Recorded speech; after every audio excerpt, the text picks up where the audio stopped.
Hello, Geek Reviews reporting from my computer in a basement. I'm here to announce that my channel will be going one step beyond. Despite the fact that my fan base is limited to 6 people, 3 of which most likely are pity subs, but enough dwelling in my extreme lack of success, let me talk about this video. For the most part, I've only done movie reviews with one, maybe 2 exceptions, but I'm going to start reviewing more geek culture media such as TV, video games, and even some people. Not the person themselves, but their acting or directing or writing or singing career. Also, I'll try to get my top 10s or top 20s out there as well, but for now I will review The God of All Cinema, my personal favorite film director of all time, the one, the only, the man, the myth, the legend, Stanley Kubrick. Kubrick was born on July 26th of 1928 in the greatest city on earth, New York. New York, New York. He's had a fairly small body of work in terms of quantity, but in quality they are through the roof. From horror to sci-fi to drama to crime to romance to war to comedy, he has undeniably made a giant contribution to the art of filmmaking. His films go beyond entertaining. They exceed all expectations to create masterpieces of art, truly incredible experiences, and extremely thought-provoking storylines. I'll give a short 10 to 20 second review of all of his feature films, meaning full length.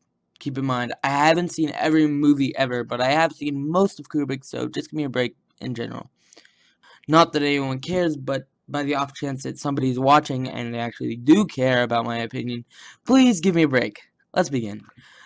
Fear and Desire was Kubrick's first film that was released in 1953. I haven't seen it, and the only real thing I know about it is that it is a war picture. Killer's Kiss I have seen. It came out in 1955. It's about a boxer that is mixed up in a conflict between a dancer and her employer. It's Kubrick's experiment with lighting, and he's excellent with it. It's just beautifully shot with a somewhat lacking screenplay and actors. I did really like the performance and the character of Vincent, the villain, though. The Killing, 1956, is Kubrick's first truly great film. It's basically just about a horse race robbery, but the way the story is told, similar to Pulp Fiction, is just very interesting, and some of the shots are very innovative and beautiful. The character and story development is done great. It's just all around a terrific film.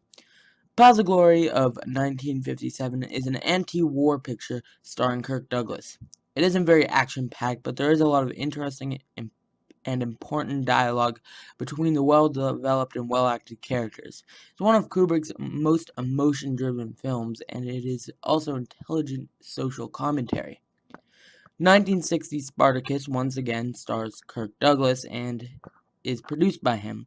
It's a classic tale of the revolution of Spartacus, and though it is one of the best retellings of the tale, it doesn't feel quite like a Kubrick film.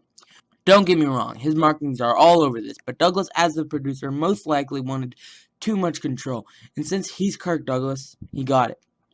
It's by no means bad in any sense of the word, but it's more Academy friendly, and didn't reach all they could have been if Kubrick was in complete control, in my opinion.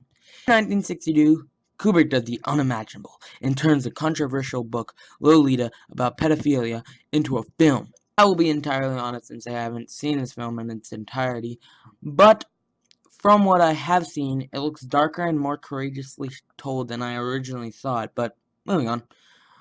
Dr. Strangelove came out in 1964 and is excellent satire of war films, even when a few years back Kubrick made one himself. It not only satirizes war films, but drama films and even war in general. It's one of Kubrick's best, and in addition to being thought-provoking and well-made, it's hilarious. Oh, and by the way, it stars Peter Sellers. Just feel like I should have mentioned that. 2001: A Space Odyssey is what most people would say is Kubrick's greatest contribution to cinema. It's about a space expedition to Mars with a crazy, logical artificial intelligence that will do anything for the sake of the mission. The story is great. The characters, most particularly of Hal, are great. The cinematography is breathtaking, the score is amazing, and the effects, while mediocre for today, were outstanding for the time. It has a thought-provoking ending and all-around excellent themes. It's just a masterpiece. A Clockwork Orange of 1973 stars Malcolm McDowell playing the psychopathic teenager in future Britain, named Alex the Large. The film is excellent. I've seen it 3 times now, and the first time I loved it, the second time I loved it even more, the third I really appreciated what it was trying to say. It's about freedom of choice and raises some very good and important questions. Not only that, but the characters are amazing, the music, oh my, the music is, well, it's mostly Beethoven, but it's still amazing.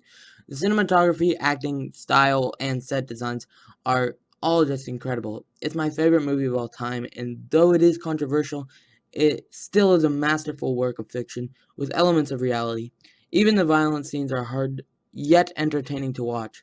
It's just a perfect movie for me. Barry Lyndon, I haven't seen, though the cinematography I have seen from it looks just beautiful.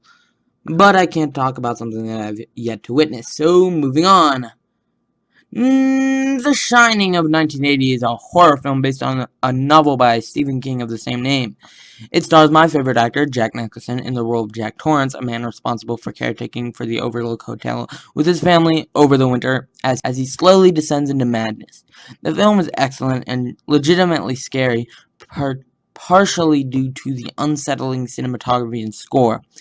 The twins are terrifying, the blood, the bathtub, Tony, it's all product of nightmares, unlike most 80s horror. See Blood Diner review. How could I not like this? My favorite genre? Horror. My favorite director? Kubrick. And my favorite actor? Nicholson. Full Metal Jacket was made in 1987 and stars Matthew Modine. The film is basically divided into 2 parts. Part 1 takes place at boot camp and Part 2 takes place in Vietnam, fighting the war. Full Metal Jacket gives personality to something as horrific and terrible as war by giving the film a sense of humor, style, and making it fun, which is odd for a war film. Kubrick didn't want to make another anti-war film like Paths of Glory. He wanted to make just a war film, just showing you what war is and letting you decide for yourself. That's all just the second half, though. The first half looks at the decadent psyche of a cadet being verbally abused by his brilliantly portrayed drill sergeant. It has an amazing climax, but it is slow, though just an amazing look at the human psyche. But both of the parts are excellent, and it really is just a good war movie with a great personality. Eyes Wide Shut of 1999, starring Tom Cruise and Nicole Kidman, is Kubrick's last film, which was released the same year the incredible director passed on from a heart attack. It is also said to be Kubrick's favorite of his films. It's about conspiracies, marriage, sex, and trust. The plot is Tom Cruise's character goes behind his wife's back and attends some really weird sex cult, and then drama ensues. The slow pacing and odd atmosphere and tone make it to be a very disturbing watch. It just has an all-around unsettling feel to it. That paired with the great actors and great director make for an all-around great final film for Kubrick. Okay, I thank thee for watching, and I highly recommend watching all of these films I mentioned, even if you've already seen them, because it's Kubrick. You're sure to catch something that you didn't see the first time.